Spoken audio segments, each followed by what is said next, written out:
ધાનેરાના નેનાવા ખાતે શ્રાવણ વદ અમાવસને સોમવારના શ્રાવણ માસની પૂર્ણાહુતિ નિમિત્તે નેનાવામાં સમગ્ર ગ્રામજનો દ્વારા યજ્ઞનું આયોજન કરવામાં આવ્યું તથા બ્રહ્મભોજન મહાપ્રસાદનું પણ આયોજન કરવામાં આવ્યું હતું.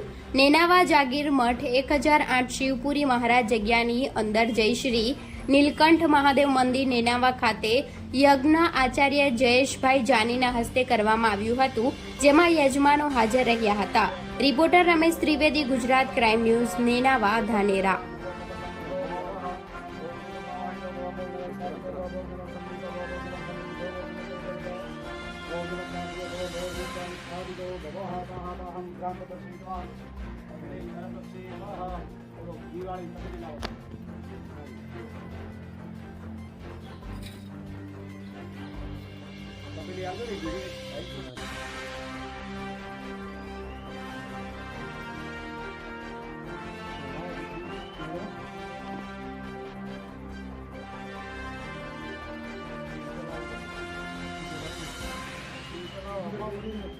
What about